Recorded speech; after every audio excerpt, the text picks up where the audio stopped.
If you're from DC, or you love DC, this one's for you.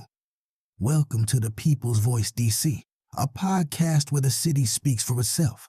Not just politics, not just headlines. We're talking real life, community life, DC life. From the metro rides to the murals on the walls, from classrooms to corner stores, from church basements to community meetings. This is where conversations actually happen. We talk about what matters: housing and money, mental health and healing, culture, music and creativity, faith, purpose, and finding your way, relationships, parenting, and growing up in the city. Yeah, we talk politics too, but only because policies affect our everyday lives. This show is presented by Rising Voices of Politics and founded by Reverend Michael Campbell with one goal in mind: give the people the mic. And when we say the people, we mean everybody. Young folks with big ideas, creatives with something to say, parents holding it down, leaders in the making, and anyone who's ever felt like their voice didn't matter. Trust, it does. No fake debates, no talking down, no boring energy, just real conversations, good vibes and perspectives that feel like home. Catch us live every Wednesday at 6 p.m. on YouTube and social media by searching The People's Voice, DC, or Rising Voices of Politics. Miss the live show? It drops the same night at risingvoicesdc.org, and you can listen anytime on Spotify. So whether you're on your phone, in the car, in the dorm, or just trying to feel connected, tap in, tune in, and be part of something bigger. This is The People's Voice, DC. The city, the culture, the conversation. And yeah, the people got something. Welcome to this week's edition, actually the second show this week, of The People's Voice DC. Listen. I got my brother Eric in the back, Ward 3 SBOE. But before we get started, I do have to talk about something. Y'all know me. It's something that's always going on, and I just got to talk about it. I just have to. And I'm going to put it up on the screen so you can see. Enhanced Games. The Enhanced Games. This is an Olympic-style competition where steroid use is legal. As a matter of fact, it's even encouraged and medically supervised, per se. It is set to launch in Las Vegas in 2026. The idea is that it's going to be a great sporting event, is that you're going to have these superhero-like athletes because they're so juiced up on steroids, and the ratings are going to be great, and the entertainment is going to be out of this world. So, I mean, hey, look, they say that, the athletes will be medically supervised, so they won't, I guess, do too much. They won't, I guess, harm their bodies per se. I'm a little concerned about this. I don't know if it's safe. I don't know if I want my child growing up saying, I want to be a star in the Enhanced Games taking steroids. I just don't know if that is the thing. Now, will it be fun and entertaining? It just might be. I don't know. I'm kind of, I have mixed reactions. I'm like, I want to watch it. It's probably going to be a lot of fun, but I don't know if it's a good idea. I don't know. But let us know what you think. Write a comment, send us an email. Give us a call. It doesn't matter, but let us know what you think. We really want to. We're going to cover this. We're going to really cover this as it unfolds and happens in Las Vegas. So listen, we're not going to delay this show anymore. We have a special guest, and he will be with us right after this.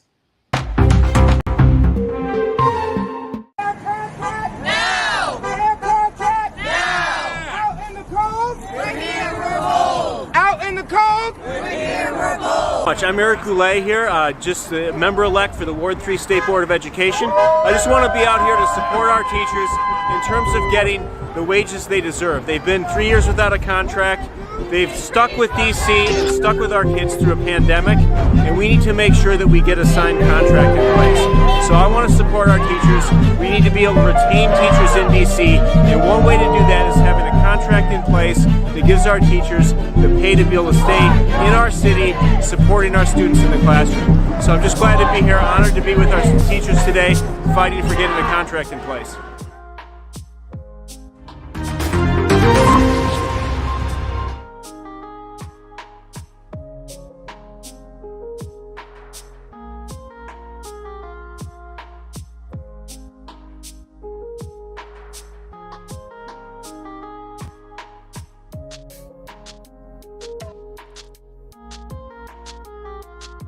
Hey, welcome, sir. How are you? I am fantastic, Pastor Mike. Thank you for having me on the show. I'm excited to be on and appreciate the opportunity to talk about the important education issues here in the city. Yes, and we thank you. That was, I believe, that clip. We definitely thank you for standing with our teachers and our Washington Teachers Union. Unfortunately, I'm no longer with DCPS, but I know at the time a lot of us were feeling very unappreciated and undervalued. And what contract we did get, we should have gotten a little better, and we should have gotten it much more sooner. So we definitely appreciate you for that. And thank you so much. And we at the state board did a resolution immediately following that March to encourage a resolution for a contract in a timely manner. And then soon after it was approved. So we were happy to support our teachers. The State Board of Ed always supports our teachers here in the city, and having a contract in place, helps retain teachers in DC. So thank you for putting that video on. And it's something that we really, as a board, support, and I personally support. Both of my parents were teachers growing up, so I recognize the sacrifices teachers make and the contributions they give. So glad to do it. Yes, sir. Yes, sir. So let's get right into it, man. Mr. Goulet, State Board of Education rep. I do know that you had run for council before. I know that you worked with the great former council member and former mayor Vincent Gray. So I mean, just tell us a little bit about who you are and what led you down this path, and how you became the Ward 3 rep, and are you planning to continue this and run again? Well, so when I graduated from law school, the only place I wanted to go was DC. I came to DC wanting to get involved in public service. And my first job was actually working for Councilmember Sandy Allen, who was the Ward 8 council member at the time. I worked on her Health and Human Services Committee and really enjoyed that. I then moved over to the Finance Committee and then decided to run for, a lot of people forgot the first run for council was actually back when I was just 28 years old. I was on the Committee on Finance and Revenue, and that's where I met Vince Gray. I was out on the campaign trail and got to know Vince really well. And then he won the chairman's race. I wasn't successful in the Ward 3 council race, but he asked me to come on as budget director. And I'd worked for Vince, who you and I both respect, for 15 years after that. And I think the world of him. He is everything that a public servant should embody. Hard work. I mean, Vince works 16-hour days, and just a real passion and love for our city. So that just got me excited and engaged in public service. It's what I want to continue doing. I love the work we're doing at the state board to represent our students here in the city, to empower student voice, to try to improve conditions for our teachers, and try to make sure that every student in DC graduates with an education that will set them up for success in college or career. So I do plan to, to run for re-election for State Board of Education. I love the work we're doing. I love the progress we've made. And I want to be able to continue doing that. And, part of what I enjoy is working with our youth. So we're going to have a youth engagement summit just today, where we're going to hear youth voice from across the city, and then take that voice and figure out then what policies we need to recommend to the incoming mayoral administration on how we can do better here in our schools.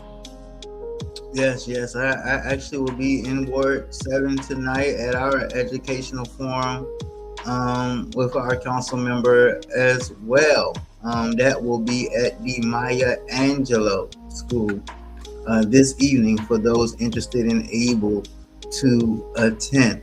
But you talked about continuing the work, and so I actually put this graph up for another guest on our show, but it's so relevant. Ward 3, with their reading on grade level, Ward 3 has the absolute highest percentage of DC fourth graders reading on grade level, and generally they have the highest levels of proficiency in math and reading. What do you credit to that level of success, and how do you plan to sustain that level of success? Well, certainly, I think there's several positive things that are occurring. First of all, we do have great schools in Ward 3, as we do across the city. So that's one thing that really has shown our students how to succeed. The other thing we have is a universal pre-K program here in DC, which gets our students into education earlier, and that's what how we saw an increase in test scores and student performance once we put universal pre-K in place. So those are two very important things that we have going for us. But the reason we see an increase, a higher level in Ward 3 versus other wards, really is we both know there are still really serious issues with poverty in the city. And academic outcomes are largely driven by poverty. So our goal as a city needs to be to try to tackle all of the root causes that make it more difficult for a child growing up in poverty to be able to succeed. And when we look at those outcomes that you just put on the screen, a lot of that is driven by the challenges a child faces with either family instability, food insecurity, or just a family having additional resources to be able to provide tutoring or supports as that child grows up. So I think that as much as I would love to say our schools in Ward 3 are specifically driving that, I think poverty is the big driver of success versus sometimes struggles in those areas. Yeah. I definitely appreciate you saying that. Just a few other numbers just to kind of throw out there for the public. In Ward 3, it's 68% roughly white, 9% roughly black. In comparison to Ward 8, which is roughly 87% black and only 5.5% white. And there are also numbers that you can see that Ward 3 advantages versus east of the river. Their wealth is among the highest in DC. The grocery access is very strong compared to food deserts. As you mentioned, the poverty levels are a lot lower. And the obvious that I guess you can say some people would say is the elephant in the room is that it's majority white as compared to majority black. Race, demographics should not dictate education. As the SBOE rep, you're always advocating for more resources for your ward schools. You're talking about how your schools are oversized. We had a candidate for council member come on the show, and he felt a lot of solutions could be used through creating community schools. Do you think that community schools could be the answer to a lot of these problems? I am a firm believer in having neighborhood-based schools because I think it does tie the community together. I also do support charter schools that we have in the city because, when I didn't know much about charter schools when I came to DC, I was unfamiliar with them. So I felt that charter schools would provide a resource for families. Mr. Mike, there is music in the background. I don't know if that's traditional. It's a little, I'm not sure if I'm hearing it or just you. That's okay. All right, great. Okay, good. All right. So So with the charter schools that we have in the city, those I think provide parents with options. So if their student is struggling in a public setting, it gives them an option to be able to uh, have a choice to get a better school. I don't think community schools are what we need. I think what we need is several things that we push for as a board to eliminate some of the challenges. One is to try to provide universal out of school time opportunities, first to students who need them the most. I think that's really important because it gets students into positive experiences after the academic day. It gives them something to get up for, and it prevents them from going off and getting into trouble after school hours. The other thing that we are really trying to push for is universal school meals. At the board, I was proud to partner with students to pass a Green New Deal for schools. Part of that was to provide universal free school meals for all our students. And then lastly, the other thing that we really need to try to focus on is the Birth to Three. Is somebody we both know with Vince Gray, was the author of the Birth to Three legislation at council. I was fortunate to be able to work for him as we drafted and funded that. And his belief was getting children into an educational, supportive, positive setting as early as possible is what we need to do in the city. So I think what we need to do next, the next step, is to complete the work we had on universal pre-K, making sure we bring pre-K for 3 and 4-year-olds to Ward 3, which we don't have yet, and then making sure we expand Birth to Three access throughout the city so that no family in the city pays more than 10% of their income on childcare here in the District of Columbia. I think that's something that will really help level those wide disparities that you see right now and allow students who may be growing up in poverty to have a lot of the same resources and chances that a student who's growing up in wealth has here in the district. That's an interesting take. I totally love that. I actually teach poetry during out of school time where I work at Monument Academy myself. That's amazing. But I do think that it's under resourced. I think that there are opportunities. There are times I want to take my kids on an actual poetry recital, or I want to do things. It's out of school time, but it's still at the school. And sometimes kids want to get actually out of the school, and that's a lot of times why they would choose not to participate in out of school time activities. And so I do think that it's under resourced and underutilized by far. Yeah, and you talk. I know you've been following the curfew discussions too. I mean, I think the point you just raised there gets to the point of the curfews too. Is we need to find things youth can do that are positive, that aren't necessarily in a school or DPR setting.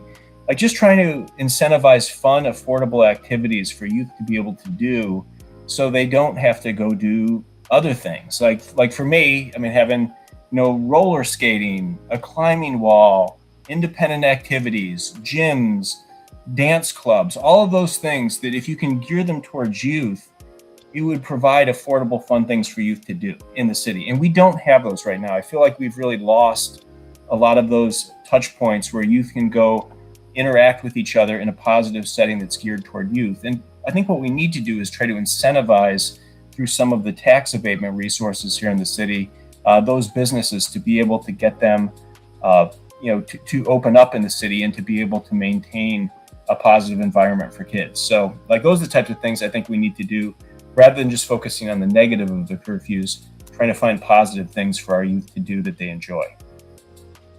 Well, no, it's interesting that you that you bring that up.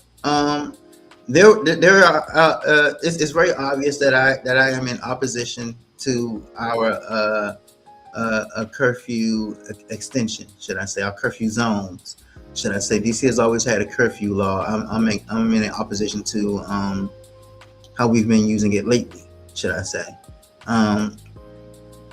But the conversation is centered around, when we talk about this topic, a lot of our city's resources are going to MPD. And those resources could be used for the youth. Now, I want to bring up a tweet that you had tweeted on May 4th. It says, These officers have to work mandatory overtime because our council pushed to freeze hiring and pass a series of anti-police laws that discourage new recruits from considering DC crime soared, and now everyone is trying to explain that away as a national trend. The crime crises, in which hundreds more DC residents lost their lives, didn't happen due to trends. It occurred because intentional decisions were made to pick loud, radical voices, even though decades of evidence show cutting and demonizing police would increase homicides. So the question is, do you think that we actually do need to have these programs funded, or do you think we should have more policing in place? Well, I don't think it's an either or. So, when I was the budget director for the city, we had three priorities we always put first. One was fully funding education. The second was fully funding an adequately staffed police department. And then three was, funding job creation. So, through education, we funded activities for youth. I think we can do both. We have the resources in the city to do both. I think the issue is when you cut police officers, you end up actually spending more money because you're then paying overtime for mandatory expenses that you have, because DC is a place of the federal government, obviously, as we both know. So there's protests here. For me, it was one of the biggest mistakes. When I became budget director, Kathy Lanier, who was the police chief, came to both Vince and I and said, if you can get us up to 4,000 officers, we'll deploy those officers in a way that reduces overtime, reduces costs, and then brings homicides down to levels we haven't seen in 50 years. We work closely with Paul Quander, who is the deputy mayor for public safety, Ward 7 resident, an amazing man. And they deployed officers in a way that was strategic. It wasn't in a way where they were deployed in an aggressive approach or, through abusive policing. What they did was they went out. If there was an incident in the community, the chief would make sure that had extra resources then the following night to prevent retaliation, because a lot of the homicides you saw started from something that was occurring earlier. So then you ended up with a situation where we brought homicides in the city down to 101 per year on average. And that includes the tragedy at the Navy Yard. So it would have actually been under 100 a year had that tragedy not occurred. And to me, going back on those proven strategies that we did not make sense. And it cost a lot of lives in the city. And I don't think it saved money. It certainly, cost innocent residents their lives. So for me, it's not either or. I think you can have an adequately funded police department and have youth programs for kids. And I think having a police department that's fully funded actually saves money because you're not spending it on overtime. So that's my take on it. I think I'm trying to move past what I think were a lot of serious mistakes at council and focus on the here and now with it. But for me, if you don't have a safe city, you're going to lose revenue. And you start a downward spiral. So I think we've seen large improvements, but we still have a long way to go to rebuilding trust with police officers who felt like they were demonized and targeted really for no reason. Is it possible to fully fund the police without gutting necessary programs? Because that's what has been happening.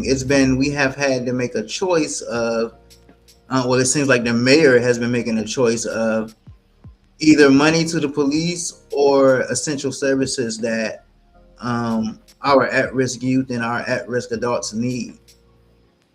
I think within the budget, there's money for both. I mean, I think you do have to look at the budget. You have to scrub it for waste, fraud, and abuse. But I will just say, reducing police in terms of numbers ends up costing you more in terms of overtime, because you're then paying time and a half, but you still need the same coverage. So you get worse service, end up paying time and a half for it, and then you have a less safe city. So I think the way to do this is to set out the priorities. Obviously, for me, always public education services for youth are number one, as they were, when I was budget director, working for a man who put them number one too. Public safety has got to be funded. And then you look at job creation, economic development incentives for the city. Those are the things you fund first, and then you see what else you can do here in the district. And we face a lot of challenges here in the city. with the federal government contracting, shrinking down. So we've got to be very mindful about how we're spending our money, how much we're borrowing, and making sure that we set forth a sustainable and responsible path for the city. And I don't see it as either or for those things, because I think both end up saving money in the long run. If you can keep kids out of trouble and you keep the city safe. I do want to highlight some comments from Peaches. Peaches says that they should be for the youth like it used to. She used to manage those programs from 97 to 2005. Her program was from 2 p.m. to 11 p.m. and it was cheaper than aftercare. She believed the people hired, even if officers, they should be community passion and they should focus on youth care. She says that police were not demonized, but that they abused power. And in those situations, it's hate. We need police who care about their jobs. And also thank you for your compliment. You're such a good listener, Pastor. So yeah, I think that's something that has to be considered. I think that there are different experiences, and me at the age of 38, been in the DMV all my life, bleed DC, lived in Ward 1, raised in Ward 6, lives in Ward 7.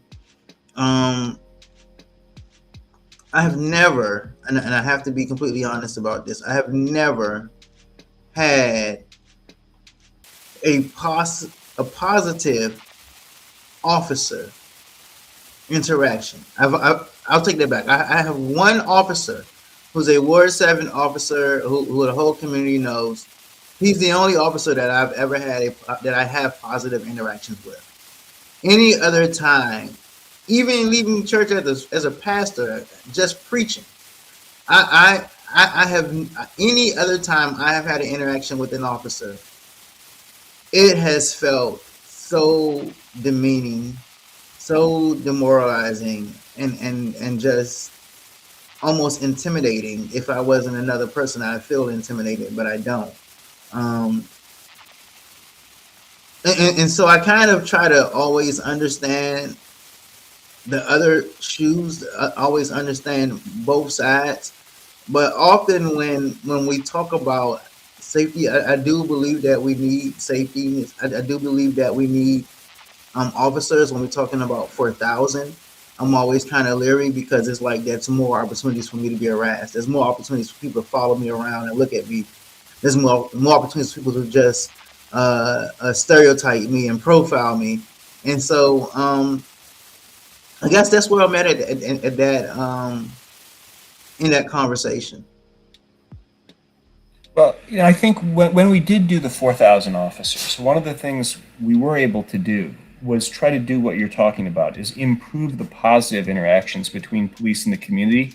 So what Kathy's plan was to really get police out to the community meetings, to get to know their community, know their neighbors. So it wouldn't be a situation where then there was just only an interaction, maybe with an officer, who was responding to a situation, potentially coming off in the wrong way, but to build really positive connections with the leadership in the community. And that's how we got the homicide numbers down to under 100, to the lowest level in 50 years. No, not the to interactions cut you off. between police are positive. Okay, go right ahead. Not to cut you off. Yeah, I have to bring this up. I have to ask. So, what was the retention back then?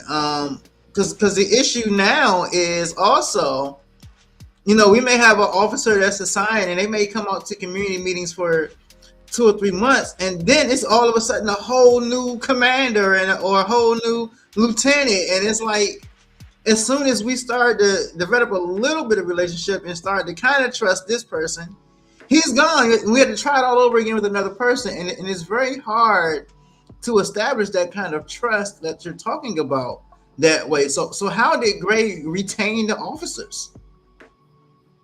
Well, one thing we did is we increased pay. We had incentives in place to retain officers. But the other thing was just really having a positive climate generally, where officers, felt like they could do their job, and they could do it in a way that was professional and that it achieved results. And everybody was in it together. And what we saw was, many lives saved from that. Homicides, as I say, dropping to the lowest level in 50 years. And I think what we need to do in the future is I think we're facing a retirement bubble. So that is one challenge. We have your older officers who are retiring, but then also trying to create incentives for teachers, police officers to stay in our city. Because what you'll have happen a lot of times is, you'll have a young officer, a young teacher come in, serve maybe 5 years, but then they want to go buy a house. They want to get a yard. So then they move out to the suburbs. So offering housing incentives through our programs that are more generous than they currently are now, that really allow officers, that allow teachers and other professionals that we want to have living here in our communities to be able to stay here, I think is really important. And that's how you get that continuity that's going to be important in the community. And you build those relationships that then last over time, because then the officer is living with the people they serve. That way the teacher is living down the street from the school they work at. And those are the types of interactions that we really need to build. I agree. And as you mentioned, it's the same exact issue almost with our teachers and our education. Before we move on to the next topic, I do want to highlight Peaches had a couple of more comments.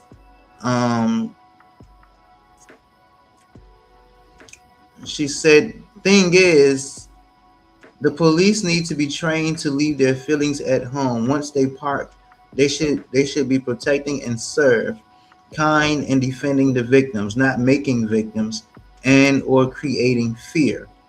I am passionate about this, so I appreciate hearing you both talk about this. And we also appreciate your comments as well. I know for me, I definitely always welcome the interaction and always welcome questions, comments, text messages, phone calls, emails. It doesn't matter to me whether it's a critique or something that you agree with. It really doesn't matter. So I definitely appreciate that.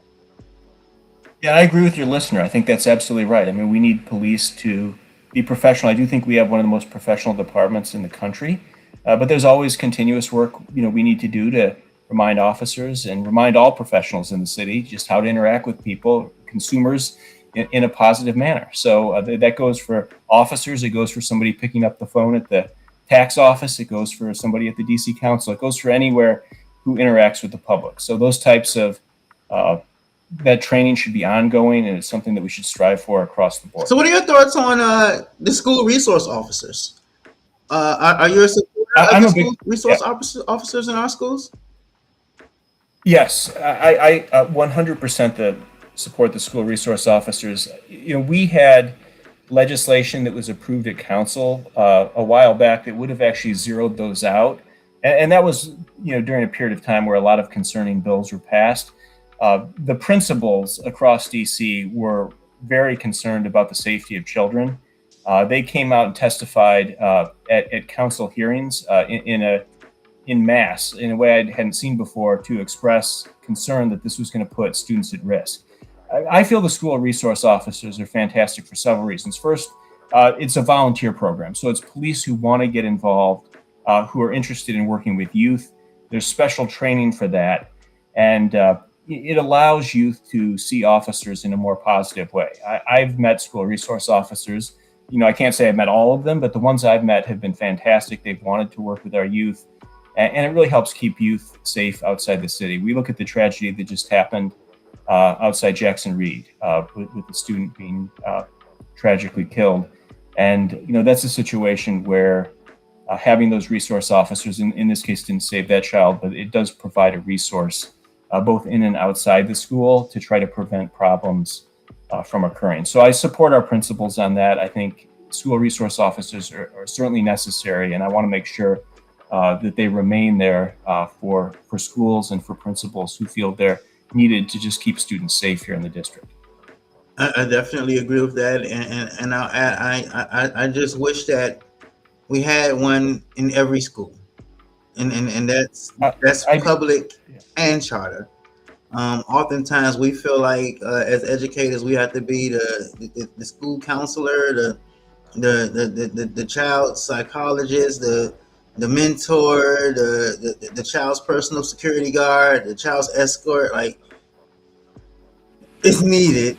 and those officers, yeah, and those officers are oftentimes much better trained to interact with youth positively than private security. Like when people were pushing to get rid of SROs, what would have replaced SROs is private security guards who don't have the training that our officers do. So it wasn't that there was just not going to be any security presence there. It would just be one that has lower standards than our police do.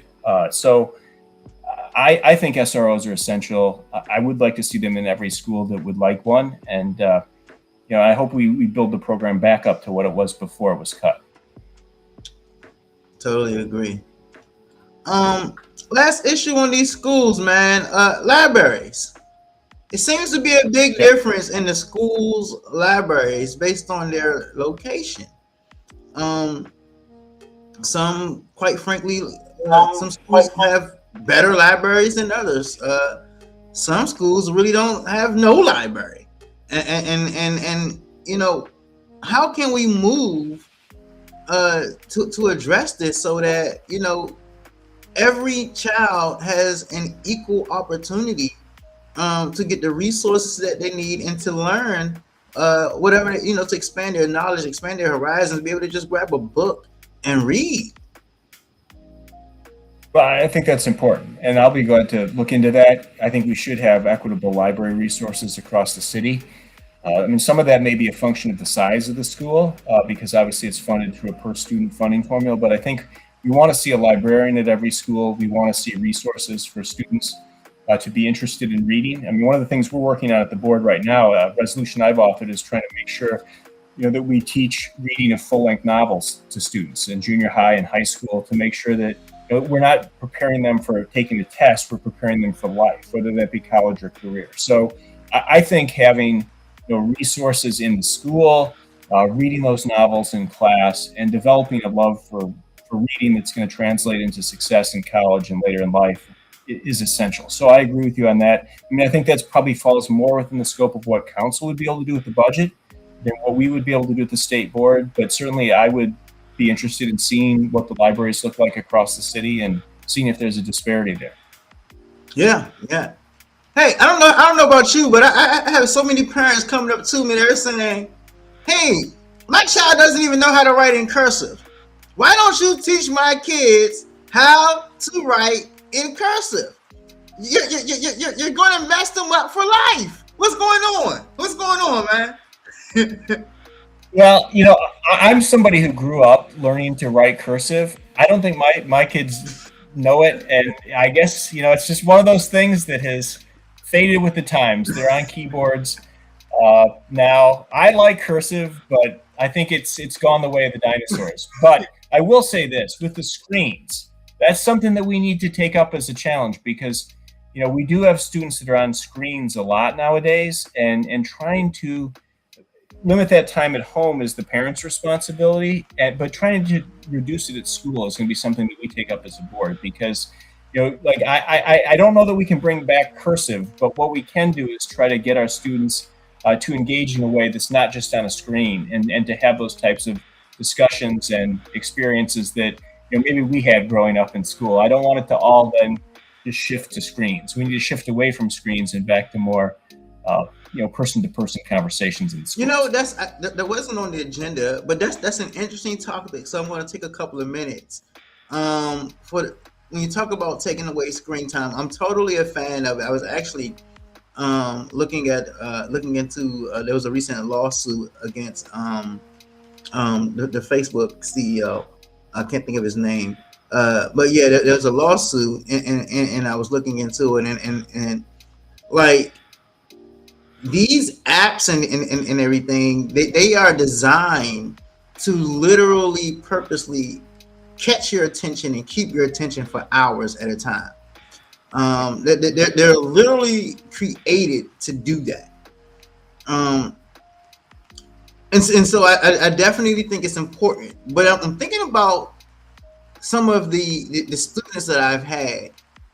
It's no secret.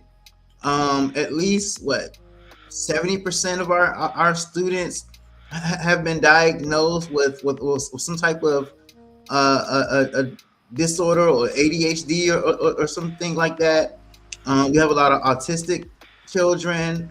And I know my students that I've had over the past few years, they just have a very low attention span.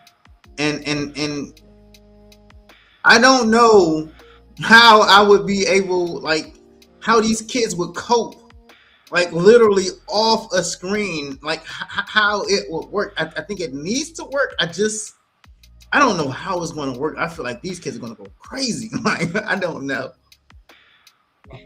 Well, one thing we were able to do as a board, and we started this, as a board, and then the council picked it up, was banning cell phones during the school day. And I think that was a huge first step in this, is making sure that teachers don't have to fight students over whether they've got their cell phones in class, that there are no cell phones during the school day. And that's something that we started as a state board. I drafted the resolution on, and then the council picked it up through legislation, and it's now implemented. And I think it's making a huge difference. It reduces bullying, incidents of bullying when students have the phones. It just gives students a break from that. And I think you're absolutely right. I mean, these devices and social media apps create like a dopamine need where it's an addiction. And the students keep scrolling, and it's not good for their mental health or their physical development. So, I mean, we can't deal with them in the home situation. We can try to reduce screen use at schools, which we're going to take up as a board. But I think that's a big challenge of the generation, as to how we try to let our students grow up in a way that's healthy with all of these devices out there now. Absolutely. So I posted, actually, before we go on to the next subject, I just want to remind everybody, listen, you can always join us. You can always join the Rising Voices of Politics. We're always looking for team members. We're always looking for board leaders. We're always looking for volunteers, lots and lots of volunteers. This is election season. Right after the primaries, we're going to get right into, listen, commissioners are important. Every single member district needs representation. In our city, we still have too many vacant seats. So maybe you're out there and you'll feel like, hey, look, we need a stop sign. Hey, look, our school need to be better in our neighborhood. Hey, look, who keeps allowing this 24/7 tobacco store to open up? You want to make a difference. You want to run for commissioner. You can join us and we will help you through the way. You can visit us at www.risingvoicesdc.org. So I posted this before, and I just wanted to give everybody a little quick intro when I was posting it, but you had kind of talked about your work. So in the 3 for All, the Birth to 3 for All DC Act. So in 2017, Eric decided to return to the council's Committee on Health, because despite having nearly 97% of our residents insured, there are still significant health outcome disparities in DC driven by social determinants of health. As committee director, under the leadership of committee chairperson, my guy, Vince Gray, Eric drafted legislation to transform DC's healthcare system for its 2 eastern wards with a new state-of-the-art community hospital, an ambulatory care center, and 2 urgent care centers. Eric also worked with his committee staff to draft the Birth to 3 for All DC Act of 2018, which will make subsidized high-quality child care services available for all DC families with children from birth to age 3. Definitely thank you for your work in that, sir. But I definitely, I know you're over there in Ward 3 now, but I did want to bring up and highlight those things and get your thoughts on couple of things that's going on. You know, Vince Gray worked so hard. He had such a great vision. And our hospital over in Ward 8 on the St. Elizabeth campus is going through some issues. It's been reported that it's understaffed. It's severely underachieved. And I really don't think this is the vision that Mayor Gray had. Also in Ward 7, we were promised a freestanding health emergency clinic right in Ward 7 on the Fletcher Johnson campus. As you may or may not know, it's been delayed, and now I think it's supposed to open up in another year or so. Meanwhile, I'm looking at TV and I see a commercial, and I see the new CEO of the hospital and all these promises. Man, it feels like it's just been a disservice to the mayor. What are your thoughts, to the former mayor? What are your thoughts? So, yeah, I mean, this is the reason Vince came back to run for council. It was his passion is to try to put a new state-of-the-art full-service hospital on the east side of the city with interconnected ambulatory care centers, as you mentioned. Now, I worked as general counsel at United Medical Center the last 2.5 years of its time, which, I mean, had amazing people working at it, really like a passion for delivering healthcare. The challenge with United Medical Center, as I saw firsthand, was the building. It was, a failing building at that point. It was built for an era where you went in for a week or two for an inpatient procedure that nowadays is outpatient. So it was way too large. It needed to, the building was falling apart. The physical systems were very old and required a lot of maintenance. So having a new state-of-the-art building is essential. So that needed to be done regardless. There needed to be a new building. And I think we have a beautiful building there. The building itself is amazing. Now, I do share the concerns you've raised, and I've heard from many people about the rollout being very problematic, not having enough staff ready to go. And that needs to be addressed. I mean, I think it's up to the administration, both the current administration and whoever the new mayor is, to hold UHS accountable for the commitments they've made. And if they're unable or unwilling to provide the quality care that they promised, then they need to look at another operator. I mean, we only had 2 bids on this. It was a competitive process. There was a bid by UHS, and then there was another bid that was by Howard and Sibley, but it was I don't know if it ever really moved forward to the final stages because it was kind of more in the draft stage, it seemed like. But that could be another option they look back at. I know Howard was pursuing a new hospital on its campus. So if this doesn't work out, I hope they at least rethink the idea of possibly having Howard run the new hospital and then have its medical school over there, because I think it would provide in some ways relief for Howard, which is situated right now between GW and MedStar Washington Hospital Center. So it's got that challenge right there, two large hospitals it's situated between. And then it has lost a lot of its historical demographic base that it had through gentrification. So, that's something that was explored. I don't think Howard was at the point where it could be executed back then. But I think step one is making sure, we hold UHS accountable and that the quality of care they promised is delivered. And if that doesn't work out, we need to pursue something quickly. And I hope they bring the Howard option back on the table, because preserving Howard School of Medicine must be an essential thing that the city does going forward. I think it would be just, they graduate the largest number of African-American from any school in the country. So to not have that resource here in the city would be a tragedy, and we can't have that happen. So that's just an option to explore, and those are my thoughts on it. I appreciate you bringing that up. I don't think many people understand the greatness that comes from Howard. It's more than just an HBCU. It's so much more. It's so much more. The contribution that Howard has not just made to this city, but to this country, is so undervalued and underappreciated. So I truly appreciate you saying that. And it might be a great fit. If the fit doesn't work out with UHS, the fit with Howard may be a good fit that works, serving the population and then providing a hospital, to keep the great work of Howard's Med School going. So I think all that's got to be on the table as we look at it. But the number one thing has got to be, which Vince's vision was providing high quality, equitable healthcare for residents across the city in a true healthcare system. And we're not seeing that right now, and we need to. So hopefully UHS steps it up. If they don't, let's see what step 2 is. Yes, sir. Yes, sir. Yes, sir. So look, we're heading towards the end of the show. It's been an amazing show. I truly appreciate it.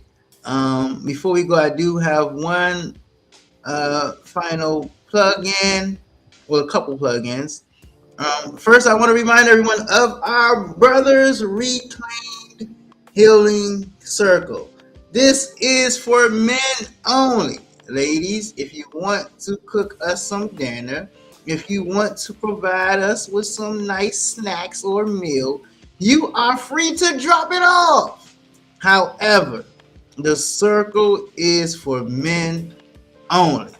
We know that our men are carrying a lot. We know that our men have some healing to do. We have grew up with some traumas that have gone unattended for so long. We are providing a safe space. Of course, this will be led by yours truly, myself, Pastor Mike. We also do workshops and retreats on a bi-monthly basis, but we gather monthly. So listen, our guys out there, don't feel embarrassed, don't feel ashamed. This is a no judgment zone. It's a very discreet location, and we make sure no one, is covering us. We're not going to put anything on social media or anything like that. We just care about you and your healing. So if that's you, if it's your son, if it's your brother, if it's your nephew, if it's your cousin, hit me up, send us an email, give us a call, shoot me a text, and let's get this city healed together. In addition, we cannot forget this June 19th, our Ward 7 Juneteenth parade is happening. We will start gathering at 9 a.m. and our parade will start at 11 o'clock a.m. That is not 11 o'clock colored people's time. That is 11 o'clock p.m. on time, meaning we will start putting one foot in front of another foot at 11 o'clock. So don't you get left behind. Make sure you are there. They don't say it anymore, but when I was growing up, we would say, be there or be square. Mr. Eric, I really appreciate you. This was a very, very awesome show. As I mentioned before, we love to have you back to talk about some more specific school issues, because I'm in education, so there's so much to talk about and that we can cover. I would love to come on anytime. I mean, we're working at the board on issues like making sure we have universal school nurses, like expanded authority for our board. I mean, I would love to come talk about it with you anytime. And thank you for the service you do to the community. I mean, you really bring the message of Vince of one city together. And I just appreciate you a lot, Pastor Mike, for the positive way you approach everything. I truly thank you. That when you said one city, I just had an instant flashback of that logo that you had. It was like awesome logo. I'm gonna use it for November, so we'll use it again, because it means more than just a logo. I mean, it was what Vince lived by and what you live by, of trying to really bring the city together and trying to make sound, positive choices that lift up everybody here in the city. And that's what one city is, and I think it's something that we need right now. Yes, Indeed. Also, you're talking about out of school time. And I have been organizing, trying to get a midnight basketball league launched for our youth to have something to do other than getting into to mischievous activities and possibly crime and other harmful events. So I would love your thoughts on that. I'll shoot you a text or inbox, and I'll shoot you the flyer and ask you for your thoughts and insights. Well, I'm fully supportive, and I'd love to even come to an event sometime. So if you need any help, trying to make connections on it, that's the type of thing we need to be doing for our youth, is providing those activities. So thanks again for leading on that, and I'm here to help. All right. Thank you. Listen, that's it, people. That's it for today's show. I do want to send a special thank you to I hate to say it, X. I'm so used to saying Twitter, but I want to send out a special thank you to X. I thought that I was more popular than anything on Facebook. I really thought that was my calling card. Facebook was where I belong. But we have had the most views consistently for the past 6 months come not from Facebook, not from IG, not from TikTok, not from YouTube, but it came from you guys on X. You guys are the hero. Listen, we want to do more. We want to expand more. We plan on having a community day out in the field this summer where we're going to have a special nice book bag giveaway and everything. So listen, we need you. I don't do this often, but today I'm doing it. Make sure that you scan to donate. Make sure that you scan to support. I'm not gonna call out people's name, but we did have someone who came onto the show, a candidate that was running for office in this election cycle, said, "Hey, look, send me all the information. I'm going to donate." And I sent them all the information, and there was no donation. You know who you are. So if you were sincere in what you said, maybe you forgot. Maybe, got kind of busy, I will say this election cycle, there seems to be 1,000 forums. I know that when I ran for that office, I was not going to attend all them forums. You can say what you want about me. It's too many forums in DC. Like, we do not need 1,000 forums for all. Listen, the two leading mayoral candidates, they don't need 1,000 forms, okay? Just have a few forms. Let us get our point across. Let people talk, and let's enjoy ourselves. Until next time, this is the People's Voice, and you are going to enjoy our next show. We're going to talk about trees in DC and how we have planted so many male trees, but not enough female trees, and what that is doing to our people in our communities. I'll see you next time. Goodbye. All right, real quick. If you've ever yelled at your phone like, "Man, why nobody ever talks about this?" Congratulations. This podcast is for you. Welcome to the People's Voice, DC, where the city finally gets the mic. And nah, this ain't one of those podcasts where everybody sounds smart, but nobody actually saying anything. We talk real life, DC life.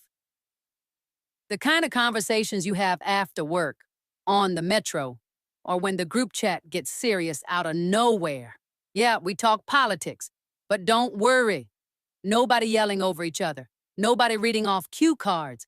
And definitely nobody pretending they got it all figured out. We're talking housing, money, schools, mental health, culture, faith, purpose, relationships. Basically all the stuff that actually affects your life, but somehow never gets explained right. This podcast is powered by Rising Voices of Politics and founded by Reverend Michael Campbell. But listen, you don't gotta be a politician, a preacher, or an expert in nothing to belong here. If you got opinion, questions, or just a story to tell, you already qualify. And the energy, chill, honest, a little funny. Sometimes deep, sometimes light, but always real. Catch us live every Wednesday at 6 p.m. on YouTube and social media. Miss it? Cool. It drops the same night at risingvoicesdc.org, and you can listen anytime on Spotify.